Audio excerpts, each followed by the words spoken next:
वैभव, क्या बात है? कोई उलझन में हो क्या? क्या बताऊं रवि, सही समय पे जानकारी ना मिल पाने की वजह से इस बार भी मुझसे हमारी इंडस्ट्री का बहुत ही इम्पोर्टेंट एग्जीबिशन अटेंड करना मिस हो गया, जिसका सीधा असर हमारे बिजनेस पे पड़ता है। भाई डोंट वरी, क्योंकि अब आ गया है myexi.com, जिसमें रजिस्ट्रेशन कर आप अपनी कैटेगरी के देश भर में होने वाले एग्जीबिशन की जानकारी एडवांस में पा सकते हैं, वो भी सीधा एसएमएस और ईमेल से। हाँ वैभव, माई एक्सी अपने बिजनेस और करियर को ग्रो करने का एक बेहतरीन प्लेटफॉर्म है। पर क्या मैं रजिस्ट्रेशन फीस अफोर्ड कर पाऊंगा? मुझे तुम्हें बताते हुए बहुत खुशी हो रही है कि फिलहाल माई एक्सी में रजिस्ट्रेशन बिल्कुल फ्री है। आज ही रजिस्ट्रेशन कर लो ताकि कोई इम्पोर्टेंट एग्जीबिशन आगे से मिस ना हो। आप भी रजिस्टर कीजिए www.myexi.com। आप सबको मेरा प्रणाम। Thank you very much for joining this session. आज का सेशन मेडिटेशन के ऊपर है, पर्टिकुलरली विपासना मेडिटेशन के ऊपर। एंड ये सेशन पर्टिकुलरली यंगस्टर्स को मोटिवेट करने के लिए है ताकि वो ये मेडिटेशन ज्वाइन करें। आज हम सब लॉकडाउन में अपने अपने घर में बैठे हुए हैं, कब बाहर नहीं जा सकते, हम किसी से बात नहीं कर सकते, हम बिजनेस के बारे में नहीं सोच सकते, हम बिजनेस करने नहीं जा सकते। इसकी वजह से हमारा मन हमेशा नेगेटिव फीलिंग्स में जा रहा होता है। हम कभी कुछ लोग डिप्रेशन में आ रहे हैं, कोई लोग लोनली फील कर रहे, किसी को फ्यूचर ब्राइट नहीं नजर आ रहा है। हम सब ओवर थिंकिंग बहुत कर रहे हैं। तो इसका सोल्यूशन मेडिटेशन है, क्योंकि मेडिटेशन हमें हमारे नेगेटिव इमोशन को पूरा क्लीन करता है और हमें प्रेजेंट मोमेंट पे फोकस करवाता है। तो कभी आपको ऐसा एक्सपीरियंस हुआ है कि जब आप खाना खा रहे होते हो तो आपको काम के बारे में सोच रहे होते हो, जब आप सोने जा रहे होते हो तब आपको काम के बारे में सोच रहे होते हो, जब आप काम कर रहे हो तो आपको सोने के बारे में सोच रहे होते हो। तो हम कभी प्रेजेंट मोमेंट पे रहते ही नहीं है। तो meditation is all about training your mind to be in the present moment and not to roam around anywhere else. तो मेडिटेशन का मतलब होता है कि हम अपने माइंड को पूरी तरह एक प्रेजेंट मोमेंट पे फोकस करें विद फुल अवेयरनेस। जैसे आपको अगर हेल्दी बॉडी चाहिए तो आप फिजिकल एक्सरसाइज करते हो या जिम में जाते हो, वैसे ही अगर आपको एक हेल्दी माइंड चाहिए तो आपको मेडिटेशन पे करना होता है ध्यान। So I would really request Himanshu bhai to play the benefits of meditation video. तो आपको सबको पता चलेगा कि मेडिटेशन के क्या बेनिफिट्स है। Pranav, it's very Yes, glad Mama. that you're being the part and you're doing this. तूने Thank you, पूरी Mama. विपश्यना करके जो अपने आप को एक चेंज देखा। आज हमारे साथ हमारे गुरु श्री राजेश भाई फ्रॉम राजकोट, साथ में राजू भाई, मैं कहूँगा गुरु है और एक ऐसी हस्ती है उन्होंने अपने हर, अगर कितनी सेल्स होती है करोड़ों, तो उसका आंतरिक जीवन जी के हमारे समक्ष है। तो राजू भाई आपने खूब खूब प्रणाम। आप हमें देखा ही રહ્યા છો ને હું જેટલું આપના વિશે કહું એટલું ઓછું થશે, बट आप 1 से सवा घंटा सब इस ग्रुप में रहिएगा तो आपको एक आइडिया आएगा कि भाई नहीं, ये जो जीवन की पल है, हम स्वयं ही क्रिएटर है सुख या दुख का। और हम जब क्षमता में जाते हैं तो अपना जीवन किस रूप में जाता है, धीरे धीरे ये सफर में हम आगे बढ़ते जाएंगे। सो राजू भाई आपनो खूब खूब स्वागत। यस हिमांशु भाई केम छो? Yes, fine, sir. I'm starting the video. Yeah, sir. Thank you so much, sir. We have the best of the best in our આજની મીટિંગમાં યંગસ્ટર્સ થી માંડી ને બધા છે, તો બધાને સ્વાગત કરીએ છીએ। Thank you. राजू भाई, हाँ बोलिए। मैं आपका स्वागत करता हूँ और थोड़ा सा आपके ये जब तक हम वीडियो चला है, आप अभी 40 दिन के विपासना में थे, तो थोड़ी थोड़ी बातें आप बता के और फिर फॉर्मली अपने आप का आफ्टर द वीडियो एंड आना पान के बाद स्टार्ट करूंगा। मैं चाहूंगा कि आप राजू भाई खास पूरी इस मीटिंग को संबोधन करें। आप आपसे स्टार्ट कीजिए राजू भाई, खूब खूब आपका स्वागत। नमस्ते। मैं राजू भाई के बारे में इतना कहूंगा कि मैंने इस काल में ऐसे व्यक्ति, ऐसे गुरु जिन्होंने जीवन में इस पूरी साधना को पचाया और राजकोट में इतना बड़ा विपासना सेंटर कर रहे हैं, पालितना में बहुत बड़ा विपासना सेंटर है और उस विपासना सेंटर से एक क्रांति ला रहे हैं। मैं पालितना का एक छोटा सा विपासना सेंटर के बारे में कहूंगा कि राजू भाई वो विपासना सेंटर अपना टोटल 25 एकड़ में, 20 एकड़ में 20 एकड़ में विपासना सेंटर है। बट आजू बाजू से जो लोग आ रहे हैं वो कह रहे हैं कि हमको एक नया जीवन मिल गया, हमारी दवाइयां छूट गई, हमारी मेंटल प्रॉब्लम्स, हमारे रिलेशनशिप अच्छे हो गए और अंध भक्ति और अंध श्रद्धा जो थी वो कम हो गई। तो राजू भाई ने पालितना सेंटर बनवाया, राजू भाई ने राजकोट जो अभी इंडिया का सबसे one of the best Vipassana centre बन रहा है। तो मैं रिक्वेस्ट करूंगा राजू भाई कि आज की हमारी धार्मिक सभा के या एक नवसर्जन सभा को आप संबोधन करिए राजू भाई। ये हमारी जीवन जीने की कला की सभा है। हम सब अच्छी तरह से कैसे जीवन जिए उसके लिए सब हम एकत्र हुए हैं और हमारा सबका लक्ष्य यही है कैसे हम अच्छी तरह से हमारा जीवन बिताए। उसके लिए ये साधना बहुत ही कल्याणकारी साधना है। जो भी आनापान की जो बात हो रही थी, तो आनापान और विपस्सना और मैत्री, ये विपस्सना शील समाधि और प्रज्ञा के साथ जुड़ी हुई है और उसमें जो हम जो ध्यान कराते हैं उसको, ये साधना बिल्कुल सरल है, 3 चरणों में सिखाई जाती है। पहला जब शिविर में जुड़ते हैं तब सदाचार का जीवन जीने की एक जो बात है वो रखकर आनापान की साधना करते हैं और आनापान के साथ 3-3.5 दिन आनापान कराने के बाद 6.5 दिन तक विपस्सना का अभ्यास कराते हैं और अंत में मैत्री का अभ्यास कराते हैं। ये 3 चरणों में ये साधना कराई जाती है। शिविर के दौरान जब भी जो भी लोग आते हैं तो उसके खुद के कोई भी संप्रदाय, जो भी संप्रदाय से आते हैं उसको खुद का संप्रदाय छोड़ने की आवश्यकता नहीं है। अच्छा हिंदू कैसे अच्छा हिंदू बने, अच्छा मुसलमान कैसे अच्छा मुसलमान बने, अच्छा जैन कैसे अच्छा जैन बने, उसके आधार पर ये काम है। प्योर साइंटिफिक है, इसमें कोई मंत्रोच्चार या कोई कर्मकांड या कोई पूजा पाठ ऐसा नहीं होता है। अपने खुद को अंतर्मन तक ले जाना, खुद ही को, और अंतर्मन तक ये साधना कैसे काम होती है उसके आधार पर ये साधना कराई जाती है।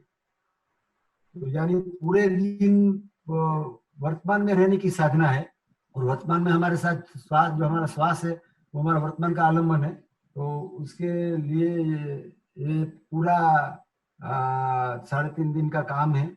और अभी जो एक वीडियो जो चालू होने जा रहा था वो बेनिफिट्स ऑफ मेडिटेशन। हजारों सालों से लोग प्रैक्टिस कर रहे हैं मेडिटेशन, स्पिरिचुअल पर्पस के लिए, इमोशनल पर्पस के लिए और फिजिकल पर्पस के लिए। लेकिन सवाल ये आता है कि साइंटिफिक पॉइंट ऑफ व्यू से आपकी बॉडी कैसे अफेक्ट होती है मेडिटेशन से। दोस्तों, मेडिटेशन एक्चुअल में आपका ब्रेन का साइज चेंज कर देता है। एक स्टडी जो कि 2011 हार्वर्ड में डॉक्टर सैरा लेजर ने कंडक्ट की थी, जिससे पता चला कि सिर्फ 8 हफ्ते की मेडिटेशन से आपका ब्रेन साइज 3 बहुत इंपॉर्टेंट जगहों से चेंज होता है। पहला आता है लेफ्ट हिपोकैम्पस, जिससे आपकी कोई भी नई चीज सीखने की एबिलिटी और आपकी मेमोरी बहुत ज्यादा इंक्रीज हो जाती है। नेक्स्ट आता है पोस्टीरियर सिंगुलेट कॉर्टेक्स, जो आपका माइंड बार बार नए नए थॉट्स लाता रहता है उस चीज को कम करने के लिए, यानी ये इंक्रीज करेगा आपका फोकस। इस स्टडी से ये भी प्रूव हुआ कि जो सेल वॉल्यूम है आपकी ब्रेन के हिस्से एमिग्डला में, उसे भी ये कम करता है।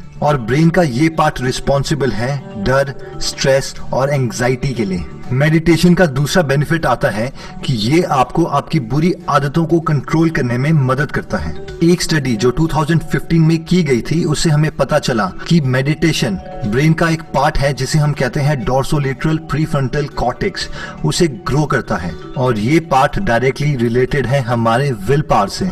एक स्टडी में शराब पीने वाले लोगों को 2 ग्रुप में डिवाइड किया गया। उनमें से एक ग्रुप को 8 हफ्ते तक मेडिटेशन सिखाई गई, जबकि दूसरे ग्रुप को एक 12 स्टेप्स का प्रोग्राम।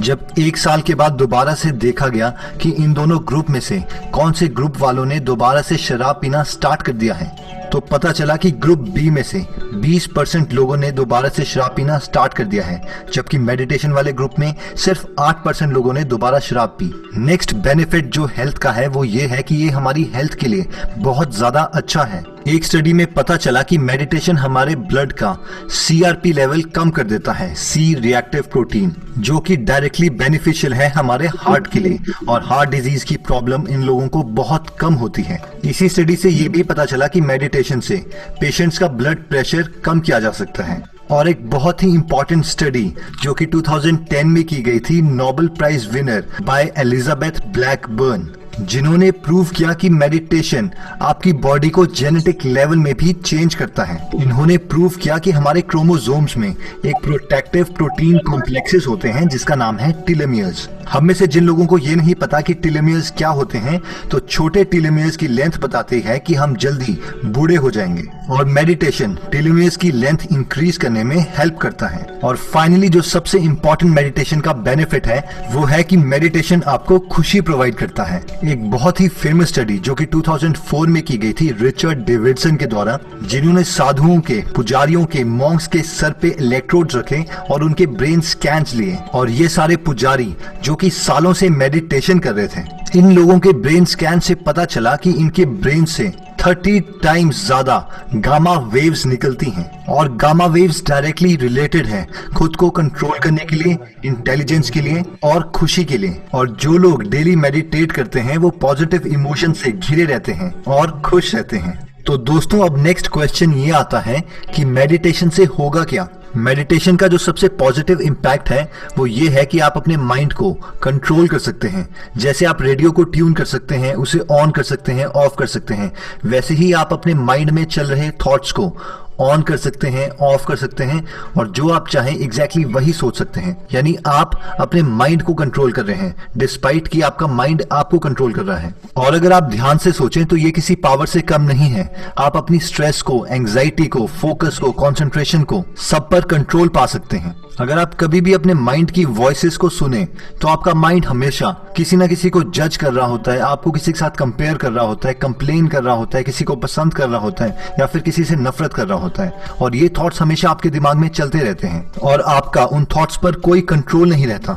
यानी बेसिकली मेडिटेशन आपको एक ऑफ बटन, ऑन बटन और एक फाइन ट्यूनिंग बटन देता है उन थॉट्स को कंट्रोल करने के लिए। अब नेक्स्ट सबसे इंपॉर्टेंट सवाल आता है कि मेडिटेशन के दौरान हमें करना क्या है। तो हम शुरू करेंगे माइंडफुलनेस ब्रीदिंग मेडिटेशन से, जिसका मतलब है कि आपको अपनी ब्रेथ पे, सांस पे फोकस रखना है। आप फोकस कीजिए किस तरीके से आप अपनी ब्रेथ को, अपनी सांस को एक्सहेल करते हैं, छोड़ते हैं, किस तरीके से आप अपनी सांस अंदर लेते हैं, और इन दोनों एक्सहेल और इनहेल के बीच का टाइम, और आपको यही चीज बार बार करते रहनी है। अपना फोकस, अपना ध्यान, अपनी कंसंट्रेशन सिर्फ अपनी ब्रेथ के ऊपर, किस तरीके से आप एक्सहेल कर रहे हैं उस हवा को फील कीजिए और किस तरीके से आप इनहेल कर रहे हैं। अब होगा ये कि स्टार्टिंग में आपके थॉट्स इधर उधर जाते रहेंगे, कभी आपको किसी और का ख्याल आ जाएगा, कभी अपनी लाइफ की प्रॉब्लम्स, और इसी चीज पे कंट्रोल करने के लिए हम मेडिटेशन कर रहे हैं। ये एक बैडमिंटन की गेम की तरह होगा। आप दोबारा से फोकस करने की कोशिश करेंगे अपनी ब्रेथ के ऊपर, दोबारा से आपके थॉट्स कहीं और जाएंगे और ये प्रोसेस चलता रहेगा, और धीरे धीरे आपका फोकस का टाइम इंक्रीज होता रहेगा और आप अपने माइंड को कंट्रोल कर सकेंगे, ना कि आपका माइंड आपको कंट्रोल करेगा, क्योंकि हमारा माइंड हमारा एक टूल है और इसे हमको कंट्रोल करना है। और अगर आप ध्यान से सोचें तो आपका फोकस, आपकी कंसंट्रेशन, आपका स्ट्रेस लेवल, आपका डिप्रेशन सब इन थॉट्स पे ही बेस्ड है। अगर आप अपने थॉट्स को कंट्रोल कर सकते हैं, जो आप चाहें आप वो सोच सकते हैं, इससे आप अपना फोकस लेवल इंक्रीज कर सकते हैं और अपना डिप्रेशन और स्ट्रेस डिक्रीज कर सकते हैं। इससे आपकी हेल्थ और मेमोरी दोनों थैंक यू हिमांशु भाई, आपका खूब खूब धन्यवाद। राजू भाई, आपका हम खूब खूब स्वागत करते हैं।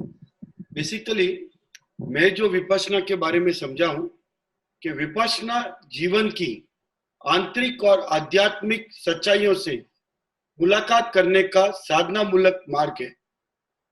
यह स्वानुभूति का मार्ग है। विपश्यना शब्द का अर्थ है विशेष रूप से किसी भी सत्य को भली भांति देखना और जानना। स्वयं पश्य का अर्थ है देखना और विपश्य अर्थात विशेष प्रकार से देखना। मैं आज की ये यात्रा को धीरे धीरे स्टार्ट कर राजू भाई से चाहूंगा कि आप संबोधन करें और हमें थोड़ा आनापान करा के विपश्यना के बारे में ज्यादा से ज्यादा बताएं, क्योंकि आज पूरा विश्व में ये विपश्यना इतने गहराइयों तक पहुंच गई है। ये हमारे धर्म का मूल मार्ग है। ये हमें खुद को जानने का एक प्लेटफॉर्म है, और जैसे जैसे हम भीतर जाते हैं तो हम सब चीजों से मुक्त होते हैं और ये जीवन, ये संसार हमें लगता है कि स्वर्ग में जीवन जी रहे हैं। मैं राजू भाई साहब से निवेदन करूंगा कि आप आगे की कड़ी में संबोधन करें। राजू भाई। हम विपස්සना के 3 चरणों में बात करेंगे। उसका सबसे प्रथम चरण जो है वो आनापान साधना है, और इतनी सरल साधना है कि कोई भी व्यक्ति कभी भी कहीं भी कर सकता है। वो 10 मिनट का ध्यान अभी हम प्रैक्टिकल करेंगे। करना क्या है, हमें जब ध्यान में बैठेंगे तब हमें हमारी आंख बंद करके गर्दन, पीठ और कमर सीधी रखकर जो गुरुजी सूचना देंगे उस आधार पर काम करना है। फिर भी थोड़ा समझ लेवे, हमारी जो ब्रीदिंग से सांस है हमारे, उसके ऊपर हमें ध्यान रखना है, यानी अनुभव करना है। मन को इस स्थान पर टिका देना है और आते जाते सभी सांस को हमें ऑब्जर्व करना है। हमारे जानकारी के बिना एक भी सांस अंदर नहीं जाए या एक भी सांस बाहर नहीं निकले, उसका हम 10 मिनट तक ध्यान करेंगे। बार बार मन भटक जाएगा, उससे हमको विचलित नहीं होना है। वापस मन सांस पर लाएंगे और इस सांस के मन के साथ कोई कसरत या कोई गिनना नहीं है कि 1 2 3 4 ऐसा सांस गिनना नहीं है। अंदर गया तो अंदर गया, या बाहर गया तो बाहर गया, ऐसा बोलना नहीं है। किसी भी नाम स्मरण नहीं करना है, अपने सहज स्वाभाविक सांस के ऊपर ध्यान रखना है। और ये बहुत ही काम देने वाली साधना है। ऊपर ऊपर से लगती है कि बहुत सरल है, उसमें क्या है, अगर आप जब करेंगे तब आपको महसूस होगा कि मन कितना विचलित है और कितना बार बार भाग रहा है। तो ऐसे भाग रहा जो मन है, उसको हमें अगर सरल सीधे रास्ते पे लाना है और एकाग्र करना है, तो ये आनापान का बहुत ही बढ़िया है। और अभी अभी हमने जो वीडियो देखा उसमें भी यही कहा था, इसका कितने रिसर्च हुए हैं और इसका कितना बेनिफिट है। 10 मिनट का ध्यान भी अगर आप सुबह शाम 10 मिनट करोगे तो आपको 2-4 दिन में उसका बेनिफिट महसूस होने लगे। अभी आप बैठेंगे, हम 10 मिनट करेंगे ध्यान, तो अभी आपकी मनोस्थिति क्या है वो अभी आप चेक कर लीजिए। 10 मिनट के ध्यान के बाद आप देखेंगे कि आपकी मन की स्थिति क्या है, तो आपको फर्स्ट इसमें फर्क लगेगा। ये कोई जादू नहीं है, हमारा मन के साथ ये सांस बहुत जुड़ा हुआ है, इसलिए यह फायदा होने वाला है। तो बहुत ही गंभीरता से ध्यान करेंगे। अगर किसी का मोबाइल या कोई ऐसी डिस्टर्बेंस वाली बात हो तो उसको साइलेंट करें, क्योंकि आपको ये सीखना है और सीखेंगे तो आपको ये काम आने वाला है। तो 10 मिनट तक हम ध्यान करेंगे और इसके समय पे अगर कोई आपके ऊपर कोई पंखा फास्ट घूम रहा है, पंखे को या तो बंद करिएगा या तो धीमा रखिएगा, जिससे आपका सांस की आपको मालूम पड़े। तो अभी आनापान की जो सूचना है वो चालू करिए। और हम आंख बंद करके ये जो 10 मिनट है ये अपने पल है, ये हमारा जीवन है। और सांस सही स्वादि शुद्ध कर्म है।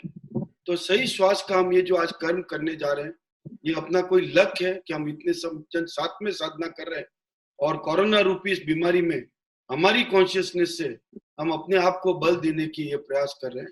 सो I would request everyone to close their eyes. और राजू भाई, आपसे मैं थोड़ा सवाल जवाब चाहूंगा। आपने गोयंका जी के साथ में ये पूरी साधना की है, तो आपका म्यूट है ना, आपका अनम्यूट है ना। आपने तो सत्यनारायण जी गोयंका जी के साथ आपने की, कैसे उनका मस्ती होता था और किस फॉर्मेट में वो हरदम अपना जीवन जीते थे, तो उसके बारे में थोड़ा सा 1 मिनट के लिए आप बताएंगे। गोयंका जी वहाँ के जैसे बर्मा के बहुत बड़े उद्योगपति थे। भारत आने के बाद उसने विपස්සना के अलावा और कुछ काम नहीं किया। सबको ये साधना कैसे पहुंचाई जाए उसके ऊपर उन्होंने पूरा जीवन दे दिया। उसका तो जितना हम कहे उतना कम है।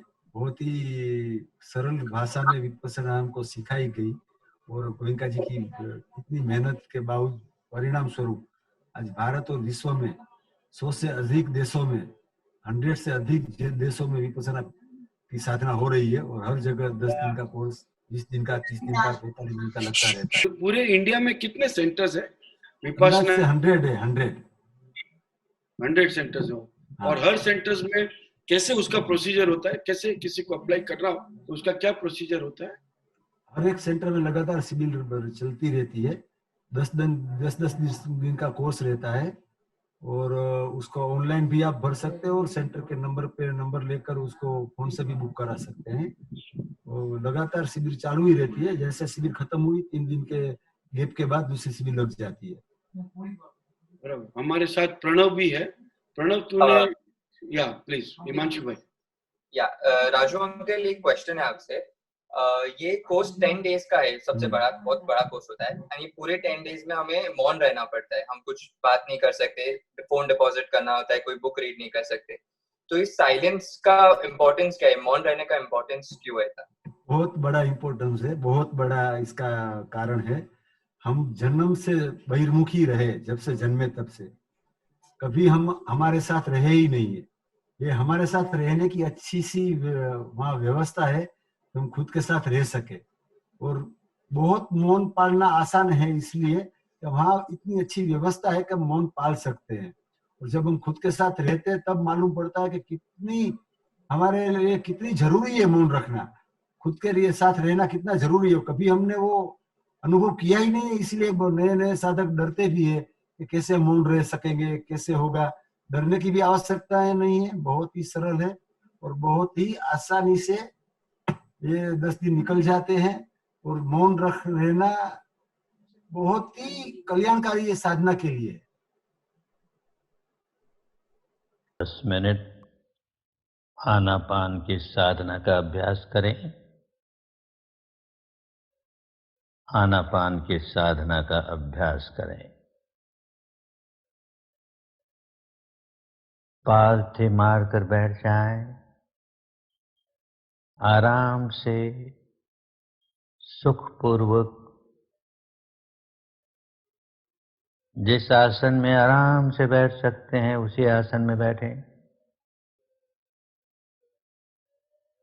कमर, पीठ, गर्दन सीधी रखें। आंखें बंद रखें। ध्यान के समय हमेशा आंखें बंद रहनी चाहिए। आंखें खुलेगी तो मन भटक जाएगा, तो आंखें बंद ही रहे। जो लोग ऐनक लगाते हैं वो ऐनक उतार कर ध्यान करेंगे। मुंह भी बंद रखें। सांस मुंह से नहीं लेना है, नासिका से लेना है। तो सारा ध्यान नासिका के द्वारों पर, सारा ध्यान नासिका के द्वारों पर केंद्रित करके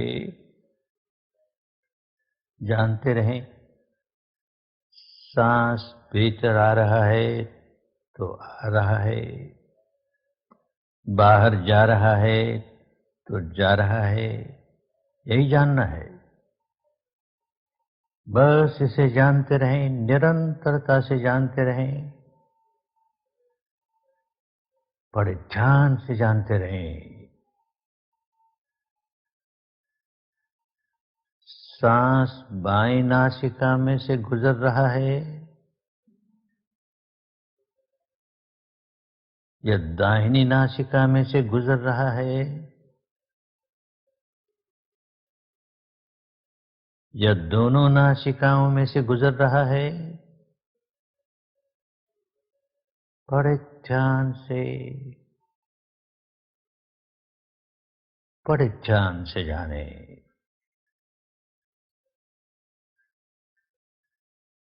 उसे बदलने की कोशिश नहीं करें। बायां है तो बायां है, दाहिना है तो दाहिना है, केवल जाने, केवल जानना ही है।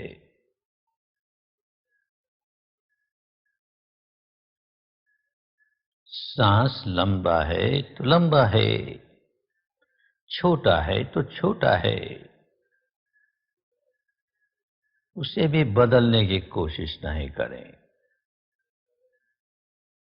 केवल जानना है, केवल जानना है। ये सांस आया, ये सांस गया, ये सांस आया, ये सांस गया। सांस से सांस पर मन लगा रहे, सांस से सांस पर मन लगा रहे।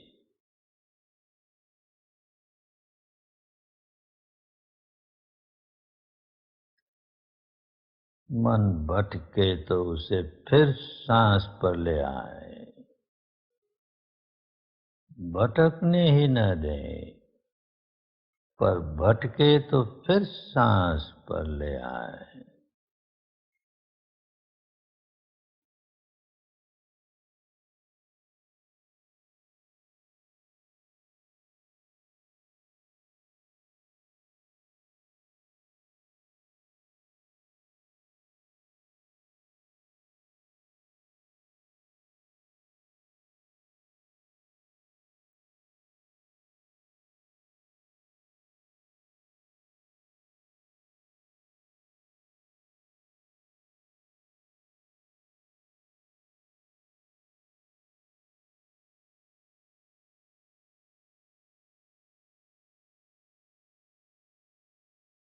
मन को नाक के दरवाजों पर लगाए रखें।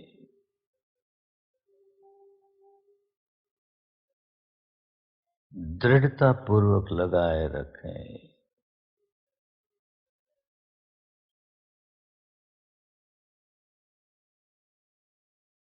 एक पहरेदार की तरह, एक द्वारपाल की तरह खूब सजग, खूब सचेत,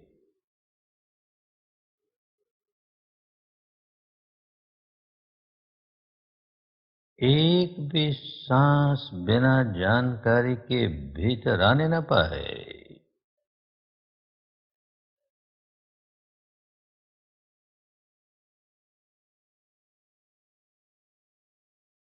एक भी सांस बिना जानकारी के बाहर जाने न पाए।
एक एक सांस पर पहरा लगा रहे।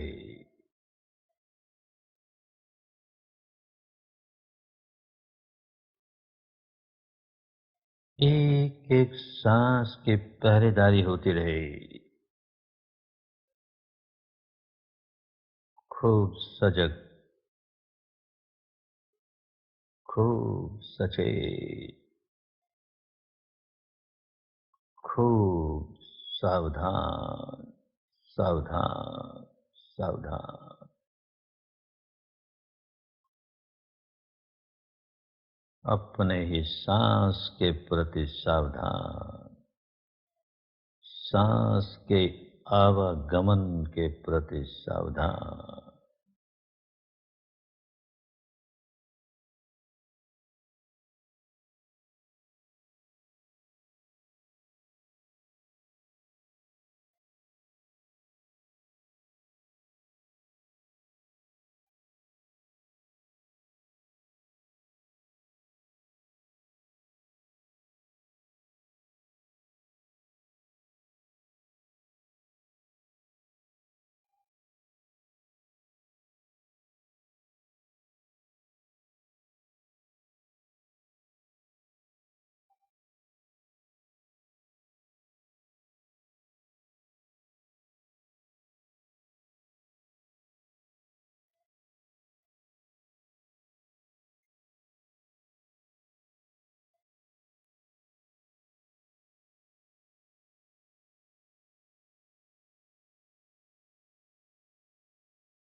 बस 10 मिनट सुबह, 10 मिनट शाम को या रात को परिणाम आने शुरू हो जाएंगे। बहुत अच्छे, विश्राम करो, विश्राम करो। यस राजू भाई, थैंक यू सो मच। आपने ये थोड़ा सा हमें जो कड़ी दिखाई, अभी आप विपश्यना के मार्ग को कैसे हम और इसको आगे बढ़ाएं और क्या बेस्ट मॉडल से हमारे जीवन में ये एंटर और हमारे सबका जीवन सुखमय, आनंदमय और समतामय हो। मैं विनती करूंगा राजू भाई साहब से कि आप विपश्यना के मार्ग को थोड़ा सा आगे। हम विपश्यना को समझने का पूरा प्रयास करेंगे। हम जीवन में जो भी मेहनत करते हैं उसका हमारा एक ही मात्र लक्ष्य है कि कैसे मेरे जीवन में सुख और शांति आए। कोई छोटा से छोटा मजदूर को भी हम पूछेंगे या किसी भी व्यक्ति को हम पूछेंगे तो सभी का एक ही जवाब होगा कि कैसे मेरे जीवन में सुख शांति का निर्माण करूं और मेरे परिवार को कैसे मैं सुख शांति दे पाऊं। उसी के लिए हम पूरे दिन जो भी मेहनत करते हैं, हमारा अंतिम लक्ष्य यही है। हमको कोई पूछता है कि आप कैसे हैं, तो हम तुरंत जवाब देते मैं बढ़िया हूँ, मजे में हूँ। दिन में हम 50 दफे ये शब्द यूज करते हैं, मगर कभी हमने सोचा, हमारी जात को कभी हमने पूछा, कभी हमने जात को झंझोला कि मैं सच में दिन प्रतिदिन मजे में जा रहा हूँ या कहीं ना कहीं मैं बिखर रहा हूँ या टूट रहा हूँ। हमें खुद के लिए भी कभी कभी सोचने के लिए समय नहीं होता है। इतनी हमारी जीवन धारा फास्ट हो गई है कि कैसे सुबह पड़ता है, कैसे रात चली जाती है, कैसे महीने पे महीने चले जाते हैं, कैसे बरस पे बरस चले जाते हैं और कैसे हम मृत्यु की तरफ दौड़ लगा रहे हैं। तो हमारा जीवन का अंतिम लक्ष्य क्या है, हम क्या चाहते हैं जीवन में? तो हमारा जीवन का एक ही लक्ष्य है कि कैसे मैं मेरे जीवन में सुख और शांति का निर्माण करूं। इसके लिए विपश्यना साधना बहुत ही सरल साधना है। अगर हम 10 दिन भी कर आते हैं तो इसके इतने लाभ है कि कोई भी व्यक्ति जब जाकर आता है तो अधिकांश व्यक्ति ये बोलता है कि मेरे जीवन में ये बहुत लेट आया विपश्यना में। ऐसा उसको महसूस सभी को होता है। इसका कारण यही है कि पहली दफे वो खुद के मन को देखता है, खुद को देखता है, खुद के साथ क्या घटना घट रही है, उसमें से कैसे वो बाहर निकल सकता है। वो पहली दफे उसको अनुभव से वो लाभ मिलता है। विपश्यना की साधना हम 3 चरणों में कराते हैं। ऐसे जब ये आपने सबने अभी आनापान किया, 3.5 दिन तक आनापान कराते शिविर के दौरान, और फिर विपश्यना और लास्ट में मैत्री। हम जब से हम बच्चे थे और अब जो उम्र में हम पहुंचे हुए हैं, ये मैं जो भी प्रश्न कर रहा हूँ वो बहुत गंभीर प्रश्न है। उसके ऊपर आप सोचेंगे तो आप खुद हिल जाएंगे कि सच में हम कहाँ जा रहे हैं। हम जब बच्चे थे 10 साल के, 8 साल के, और अभी जो भी उम्र में हम पहुंचे हैं, ये उम्र का जो हम एक ग्राफ बनाए, तो हम बच्चे थे तब क्रोध, भय, चिंता, ईर्षा, अहम, बेचैनी, व्यसन, भिन्न भिन्न प्रकार के, मुझे मन को अच्छा नहीं लगता है, मन ठीक नहीं है, ये जो हम छोटे थे तब हमारे मन में कितना था वो सब। अभी जो हम उम्र में पहुंचे हैं, इस उम्र में ये कम हुआ या ज्यादा हुआ, तो हम देखेंगे तो हमारे मन को चेक करेंगे तो स्पष्ट महसूस होगा कि क्रोध, भय, चिंता, ईर्षा हम सब हमने थोड़े बहुत ज्यादा बढ़ाए हैं, कुछ हम कम नहीं कर पाए। हमारी समझ बढ़ी। हम जब 10 साल के थे, अभी जिस उम्र में पहुंचे हैं, तो हमारी समझ बढ़ गई कि हमको अभी कोई आके हमको कोई उल्लू नहीं बना सकता है, क्योंकि हम समझदार हो गए। मगर खुद की जात को उल्लू बना रहे हैं वो हमने कभी देखा नहीं है। खुद के मन को दिन प्रतिदिन बिगाड़ रहे हैं। हमको सबको मालूम है कि क्रोध अच्छा नहीं है। हमको कोई दर्द आ जाएगा, बीमारी आ जाएगी, हम डॉक्टर के पास जाएंगे तो डॉक्टर भी बोलेगा कि क्रोध नहीं करना चाहिए, भाई चिंता ईर्षा मत करिएगा, नहीं तो आपका रोग बढ़ जाएगा। हम समझ रहे हैं, हमारे डॉक्टर लोग हमें बता रहे हैं, हम किसी भी संप्रदाय से जुड़े हुए हो, हमारे हर एक संप्रदाय के वेशभूषा अलग अलग है, कर्मकांड अलग अलग है, व्रत उपवास पूजा पाठ अलग अलग है, मगर सभी का हार एक ही है, क्रोध, भय, चिंता, ईर्षा हम न करें, करुणा, मैत्री, मुदिता से रहे। तो किसी भी संप्रदाय के हम संत का प्रवचन सुने तो उस प्रवचन में भी यही हाथ आएगा कि क्रोध, भय, चिंता, ईर्षा नहीं करना चाहिए। हम समझ रहे हैं, हमारे संप्रदाय के गुरु कह रहे हैं, हमारे संप्रदाय के शास्त्रों कह रहे हैं, ग्रंथ कह रहे हैं, और डॉक्टर लोग भी कह रहे हैं, फिर भी हमारी हालत क्या है? दिन प्रतिदिन हम अगर 10 साल के थे तब हमारे में क्रोध कितना था, भय कितना था, चिंता कितनी थी। फिर 20 साल पे पहुंचे तब कितना हुआ, 30 पे पहुंचे तब कितना हुआ, 40 पे पहुंचे तब कितना हुआ। तो जैसे जैसे हमारी उम्र बढ़ती गई वैसे वैसे सब ये खराबी हम बढ़ाते गए। ऐसे जो अच्छी बातें हैं जैसे विल पावर है, डिसीजन पावर है, मेमोरी पावर है, करुणा है, मैत्री है, मुदिता है, सेवा का भाव है, परिवार प्रति की सेवा है, देशभक्ति है, ये जो भी अच्छे गुण है वो का या तो हमने थोड़े बहुत कम किए या तो स्टेबल रहे। यानी हम अच्छी हर एक चीज छोड़ते जा रहे हैं, गलत चीज बढ़ाते जा रहे हैं। फिर भी हम धार्मिक बनने का भी बहुत प्रयास कर रहे हैं। हम जब बच्चे थे, अभी जिस उम्र में पहुंचे हैं, तो अभी हम मंदिरों में जाया करते हैं, पूजा पाठ कभी कभार करते हैं, कोई संत का प्रवचन सुन लेते हैं, मन को अच्छे चिंतन में ढालने का प्रयास कर रहे हैं। ये बच्चे थे तब हम नहीं कर रहे थे। यानी हम धर्म के नाम पे हमने कुछ ना कुछ बढ़ाया, हमारी समझ भी बढ़ी, फिर भी हमारे जो विकारे हैं, जो ये क्रोध भय चिंता ईर्ष्या में, वो हम कम नहीं कर पाए। ऐसा क्यों हुआ? हमारी कितनी लाचारी है, हम किससे लाचार है, हम किससे गुलाम है? हमारे हमारे स्वभाव से लाचार और गुलाम बन गए। हम हमारे स्वभाव को हमें कंट्रोल करना था, उल्टा हो गया, हमारा स्वभाव ने हमको कंट्रोल कर लिया। हम हमारे स्वभाव के गुलाम हो गए, हमको स्वभाव को गुलाम बनाना था। अगर हम खुद को संभाल नहीं पाएंगे तो दिन प्रतिदिन और तकलीफें आएगी। आज डॉक्टर लोग बोल रहे हैं कि 95% जो रोग है वो हमारे शरीर से नहीं आ रहे हैं, वो मन की उपज है। तो मन जितना हम मेला करते जा रहे हैं उसके परिणाम स्वरूप हम कोई न कोई रोग में फंसते जा रहे हैं। इसके कारण से हम किसी को समझ लो डायबिटीज आ गया या ब्लड प्रेशर आ गया या हार्ट अटैक आया या बेचैनी बढ़ गई, कुछ भी हुआ, मन का रोग हुआ, तो कोई रोग एक रात में नहीं आता है। उसके पीछे हमारी 5-5, 10-10 साल की मेहनत है। और क्या मेहनत है? हम क्रोध भय चिंता ईर्ष्या हम बढ़ाते जाते हैं, हमारी मन की अंदर हम मन में वो मेल बढ़ाते रहते हैं। उसका परिणाम स्वरूप कहीं ना कहीं हम रोग में फंस जाते हैं। ये साधना मन को स्वस्थ करने की साधना है। आज का मेडिकल साइंस कह रहे हैं कि 95% मन अनकॉन्शियस है और 5% ही मन कॉन्शियस है। जब हम विपश्यना में आप जब जाएंगे तब आपको मालूम पड़ेगा कुछ अनकॉन्शियस नहीं है। जो 95% जो मन अनकॉन्शियस है वो तो सच में सुपर कॉन्शियस है, मगर कभी हमने वो साधना सीखी नहीं है कि अनकॉन्शियस माइंड तक कैसे पहुंच सके। और ऐसा मेडिकल के पास कोई ऐसा इंस्ट्रूमेंट नहीं है कि अनकॉन्शियस है या सुपर कॉन्शियस है वो उसको जान सके। तो ये साधना जब हम करते हैं तब हमें मालूम पड़ता है कि ये अनकॉन्शियस माइंड कितना सुपर कॉन्शियस है। और 95% जो अनकॉन्शियस की वजह से रोग आ रहे हैं, ऐसा जो डॉक्टर बोल रहे हैं, तो ऐसा नहीं है। सच में हम बेवकूफी में हमारे क्रोध भय चिंता ऐसा करते हैं, उसके कारण सर हम कहीं ना कहीं हमारे शरीर को डैमेज करते हैं और डैमेज की वजह से हमें कोई ना कोई फिर रोग आ जाता है। तो ये जो विकराल रोग है उसकी कहीं दवाई नहीं है।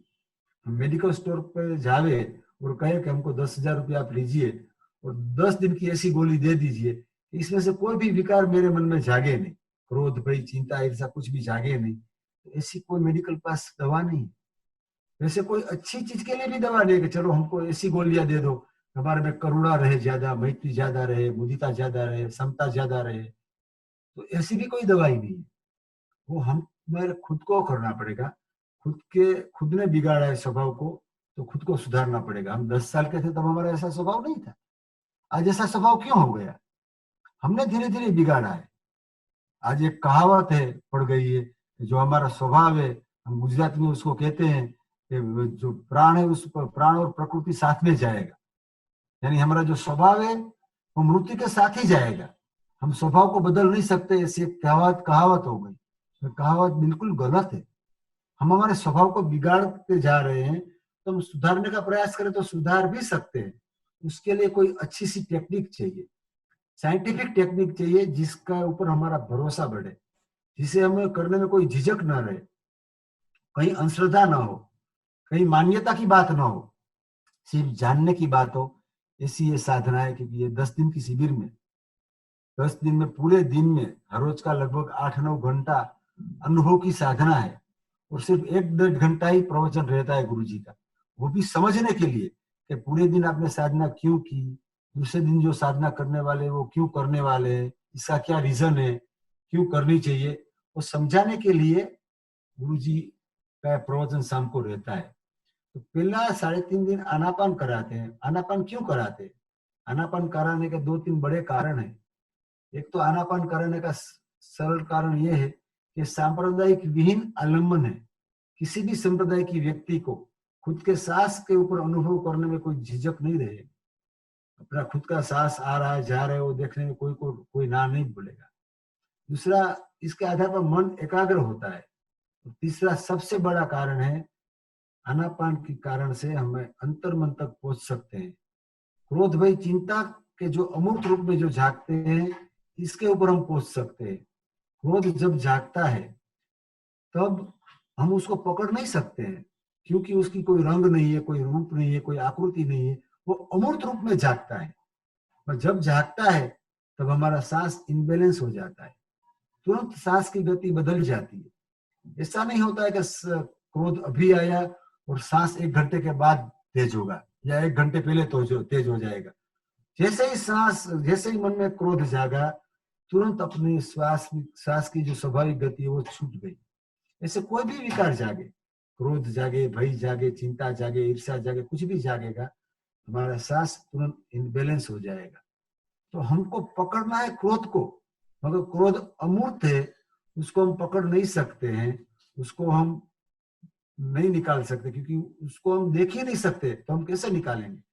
हम सब बुद्धि से समझ रहे हैं कि क्रोध हमारे लिए खराब है। हमारा भाई कोई बहुत बड़ा क्रोध करेगा तो हम उसको समझाएंगे कि नहीं करना चाहिए तुम्हें, ये ठीक नहीं किया, ये अच्छा नहीं है, ऐसा हम तुरंत उसको बोलेंगे। मगर जब हमारे ऊपर जब ये स्थिति आती है, तब हम सब भूल भाल जाते हैं। बुद्धि भी समझ रही है कि क्रोध नहीं करना चाहिए, तो भी कर डालते हैं। कारण कि वो अंतर्मन में बैठा हुआ संस्कार है। तो अंतर्मन जो है वो एक तरह से समझे वो इतना गहरा है कि वहां हमें कभी पहुंचने का प्रयास नहीं किया है। ये साधना वहां तक पहुंचाती है। आनापान से भी समझेंगे ना तो भी आपको सबको मालूम पड़ेगा कि कितना ये गहरा है। जैसे हम 3.5 दिन तक आनापान करें, अगर शिविर में आप जब भी आएंगे तो आपको 3.5 दिन तक आनापान करने का मौका मिलेगा। उससे लाभ क्या होगा आपको? कि अमूर्त रूप में जागते कोई भी विकार को पकड़ना कठिन है, मगर वो जब जब जागता है तब तक अपना श्वास के ऊपर वो अपनी असर छोड़ जाता है। तो श्वास के ऊपर ध्यान जब करने लगते हैं तो अपने आप मन पर कंट्रोल आने लगा। अभी आपने सबने अनुभव किया होगा कि 10 मिनट का ध्यान आपने किया, 10 मिनट पहले आपका मन जितना शांत था उससे कुछ ज्यादा ही शांत हुआ होगा 10 मिनट के बाद। क्यों? इस मन के साथ ये सांस बहुत गहरा जुड़ा हुआ है। मन में कुछ भी जागता है तो उसकी तुरंत सांस के ऊपर असर आती है। इसीलिए 3.5 दिन तक सांस के ऊपर ध्यान कराते हैं। फिर जो दूसरा स्टेज है वो विपश्यना का है। वो हम आपको ऐसे घर बैठे नहीं करा सकते हैं, क्योंकि वो बहुत गंभीर और गहरी साधना है। उसके लिए किसी भी सेंटर में जाकर सीखना पड़ता है। उसके लिए ऐसी व्यवस्था होनी चाहिए कि जहां हम आसानी से सीख सके, आसानी से हर एक नियम पाल सके। हम दुनियादारी की झंझाल से 10 दिन तक कट ऑफ हो जाए तो ये हम गहराई से कर सकते हैं। तो 10 दिन की जब शिविर में आप आएंगे तब विपश्यना जब कराई जाती है तो उसमें क्या कराया जाता है? माथे के तालवे से लेकर पग के अंगूठे तक हर एक अंग में मन को ले जाने को हम बोलते हैं कि आप हर एक जगह मन ले जाइए, और वहां क्या चहल पहल हो रही है, यानी कौन सी संवेदना वहां हो रही है, कहीं धड़कन है, कहीं फड़कन है, कुछ न कुछ होता रहता है। वो बस अनुभव करिए और उसके ऊपर समता रखिए। ये साधना पूरी समता की साधना है, यानी समता ऊपर हम ज्यादा बल देते हैं कि अगर हमारे जीवन में अगर समता आ गई तो जीवन में बहुत से प्रॉब्लम अपने आप सोल्व हो जाएंगे। वो भी समता कहाँ पर लेने का कहते हैं? अंतर्मन तक, क्योंकि ये संवेदना अंतर्मन साथ जुड़ी हुई है। हमारा कॉन्शियस माइंड कुछ भी करता रहता है, मगर अनकॉन्शियस तो एक ही काम करता है, उसके शरीर में संवेदना बॉडी में कैसी होगी, वो अच्छी लगेगी तो उसके प्रति वो राग करेगा, बुरी लगेगी तो उसके प्रति वो द्वेष करेगा। एग्जाम्पल से समझिएगा, जैसे हम क्रोध आता है तो हमको क्या होता है,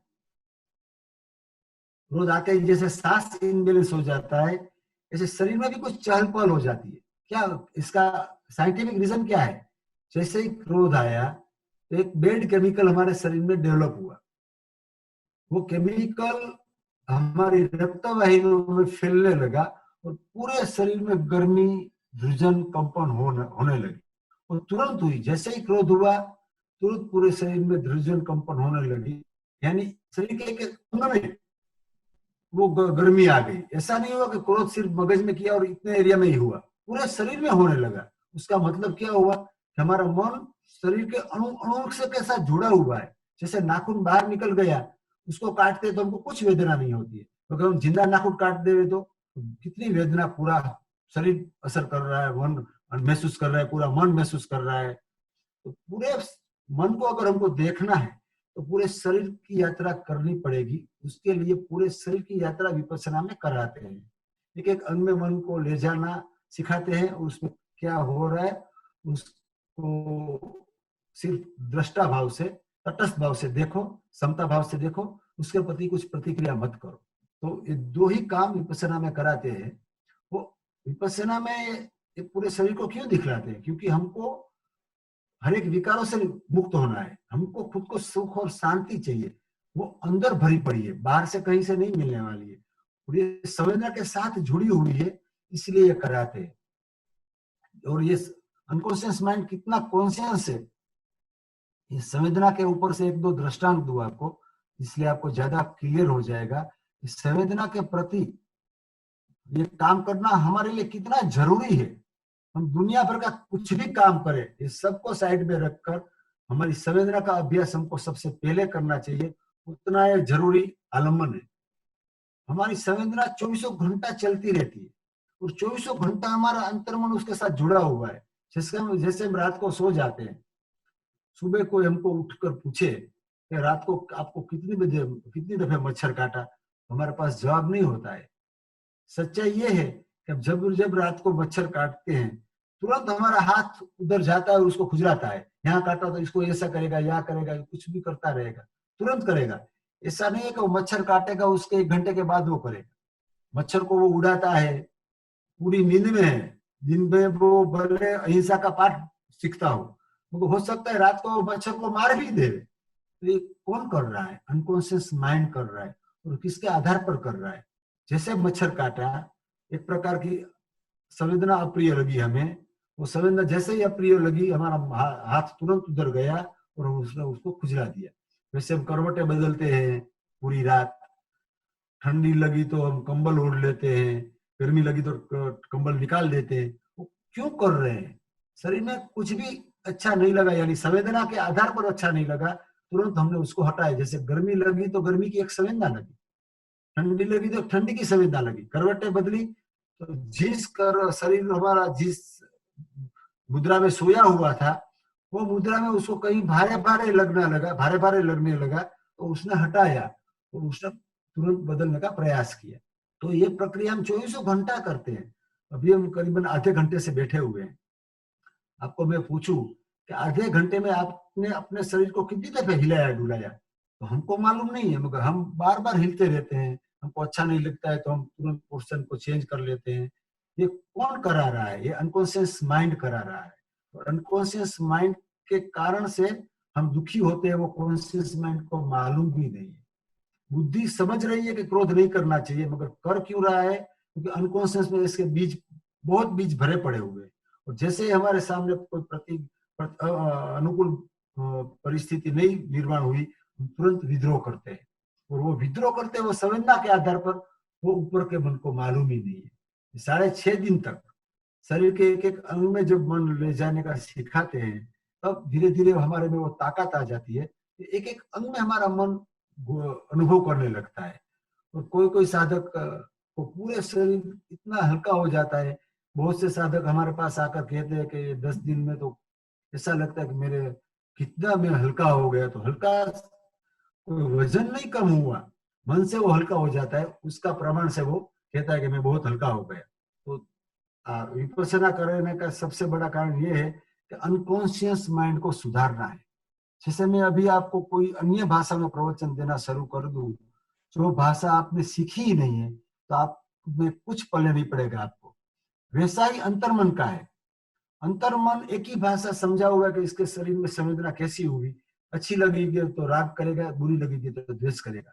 तो भक्ति भाव से, पूजा पाठ से, कर्मकांड से, मंत्रोच्चार से ये अंतर्मन सुधरने वाला नहीं है। उसका प्रमाण है कि हमारा मन धीरे धीरे बिगड़ रहा है। तो हम अंतर्मन की भाषा सीख नहीं रहे हैं, और दुनिया भर का कितना भी चिंतन करे, कोई भी नाम ले, कोई भी स्मरण ले, इसका किसी का विरोध नहीं है, वो भी लाभ दे ही रहा है, मगर वो कौन से माइंड को, 5% कॉन्शियस माइंड को, वो माइंड को सुधार रहा है, वो माइंड को शांति दे रहा है। कुछ अच्छा लगता है तो मंदिर में जाते हैं तो हम थोड़ा फ्रेश हो जाते हैं, मगर फिर हमारी हालत क्या है, फिर जैसे हमारे काम में चढ़ जाते हैं, भरी वैसे हो जाते हैं वापिस। हम बार बार राग करते हैं, बार बार द्वेष करते हैं। हमारा अंतर्मन नहीं सुधर रहा है, क्योंकि अंतर्मन को सुधारने के लिए उसकी भाषा सीखनी आवश्यकता है। वो भाषा बॉडी सेंसेशन है। हम गहरी नींद में जो प्रतिक्रिया करते हैं वो संवेदना के आधार पर करते हैं। कोई व्यसन कर रहा है, जैसे कोई दारू पी रहा है, या कोई सिगार पी रहा है, या कोई तंबाकू खा रहा है, तो उसका व्यसन किसके आधार पर है?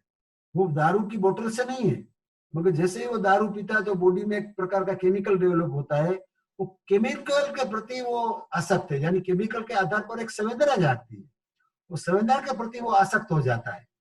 तो हमारा 24 घंटा हमारा मन संवेदना के प्रति इतना जुड़ा हुआ है कि उसको हम अलग नहीं कर सकते, मगर हम एक काम इसमें अवश्य कर सकते हैं, क्योंकि ये संवेदना, हर एक संवेदना इम्परमानेंट है, बदलती रहती है, मगर ऊपर का माइंड को ये अनुभव नहीं है कि ये बदल रही है, इसके लिए वो रिएक्शन करती है।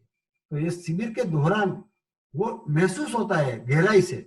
देखो, कुछ भी, कितनी भी भारी संवेदना हुई, अगर मैं समता में रहा, मैंने हटाने का उसको प्रयास नहीं किया, तो अपने आप बदल गई। तो अपने आप जो बदलती है उसके प्रति मैं राग क्यों करूं, द्वेष क्यों करूं, तो समता में रहूं। तो ये साधना गहराई से राग या द्वेष नहीं करने की साधना है, गहराई से समता रखने की साधना है। किसी भी संप्रदाय के संत ने जो कहा, राजू भाई, राग या न करो, राग राजू न, भाई, हाँ ये थोड़े से अभी जो हमारे जितने भी ये आए, ये गूढ़ धर्मजीवी है, अध्यात्म प्रेमी है, हाँ, आपकी पूरी एक बात को समझ पाए। हाँ। आपने कितने साल तक ये साधना की, और आपने कैसे ये अपनी एक चीर शांति, आपके मुख प्रश्न पे भी इतना सुख दिखता है, दुनिया में कोई भी शक्ति आपको दुखी नहीं कर सकती, ये मैंने जीवन में आपके साथ अनुभव किया है। तो आप कितने साल से ये साधना कर रहे हैं, और फिर धीरे धीरे हम क्वेश्चन आंसर्स लेंगे और धीरे धीरे आप इनका जवाब देते रहेंगे, फिर मैं मेरा भी एक्सपीरियंस बताऊंगा, और किसी ने विपश्यना की है तो वो उनका अनुभव बताएंगे। हमारे साथ जो जुड़े हुए हैं वो ये कहेंगे कि भाई ध्यान क्यों करना है। तो ऐसे ऐसे हम आगे बढ़ेंगे। आप में एक छोटा सा सवाल, आप कितने साल से साहब ये साधना कर रहे हैं? ये जस्ट ये जवाब जाने। 30 साल से। 30 ईयर्स से। और आप गोयंका जी के साथ जुड़े हुए हैं। आपने लंबी साधना कितने दिन तक की? 40 डेज, 60 डेज। मतलब 60 डेज आप प्योर ध्यान में रहे, तो आपको क्या लगा एटलीस्ट, मतलब उस टाइम वो 60 डेज का आपका अनुभव हमको और आनंद दे जाएगा कि एक आदमी 60 डेज तक अकेला दुनिया में, मोबाइल बगैर, घर बार बगैर, धंधा बगैर, पैसे के बगैर, खाने कम खाने में कैसे सुखी रह सकता है। तो मैं जस्ट एक छोटा सा आपका संक्षिप्त में, फिर हम सवाल जवाब से और एक एक के लिए लेते रहेंगे। इसके इतने लाभ है, इसीलिए 60 दिन में हम जाया करते हैं। विपश्यना के पहले का मेरा जो जीवन था वो बहुत ही क्रोधित जीवन था। वो 4-5 बिजनेस संभालता था वो टाइम पे, और मेरा स्वभाव धीरे धीरे इतना क्रोधित हो गया, उसकी वजह से शरीर में 3-4 बीमारियां भी आ गई, और मन को कहीं सुकून और शांति नहीं मिल रही थी। मैं जन्म से जैन हूँ, तो परिवार मेरा पूरा जैन है, तो बहुत पूजा पाठ करता था, मंदिरों में जाया करता। मैं पूजा किए बिना मौन नहीं खोलता था कभी, मगर उससे भी मेरा स्वभाव नहीं बदला। फिर बहुत महाराज साहिबों से संपर्क किया, बहुत प्रश्नोत्तरी हुई उसको लोगों के साथ, तो कहीं से जवाब ठीक से नहीं मिल रहा था। अंतिम में महाराज साहब के पास तो एक ही जवाब मिलता था, आप दीक्षा ले लो। अगर मैंने बोला वो तो कोई इसका रास्ता नहीं है, पलायन होकर मुझे नहीं जीना है, मुझे जीने की कला अच्छी चाहिए। इसमें एक बड़े अच्छे डॉक्टर मिल गए। उसको जब मिला, मैंने सब मेरी व्यथा बताई, उसने बोला आप 10 दिन का एक कोर्स करिए विपश्यना का, तो उससे आपको लाभ होगा। पहले ही 10 दिन के कोर्स में बहुत कुछ पा लिया और धीरे धीरे शिविर करता गया, तो उसकी वजह से क्रोध, भय, चिंता, ईर्ष्या तो बिल्कुल चला गया, मगर काम करने की ताकत बहुत बढ़ गई। मतलब आपका विपश्यना के कहना बाद है मैंने कि आपकी वर्क एफिशिएंसी बहुत बढ़ गई, बहुत, हाँ वही क्योंकि कहने आपका जा रहा मन था। एकाग्र हो गया उस साधना से। हाँ वही कहने जा रहा था कि बिजनेस इतना बढ़ा दिया उसके बाद, उतना काम बढ़ा दिया कि कभी मुझे टेंशन नहीं लगा, कभी कोई काम की इतनी भय नहीं रही, अपने आप सहजता से सब काम होने लगा। और इसकी कारण से फिर एक के बाद एक और ज्यादा शिविर करते गया और 60 दिन का भी करके आया 4 महीने पहले ही। मैं सब हमारे जितने भी धर्म प्रेमी भाइयों बैठे हैं उनसे इतना ही कहना चाहूंगा कि राजू भाई ने बहुत बड़ी बात कही, कॉन्शियस और अनकॉन्शियस माइंड की।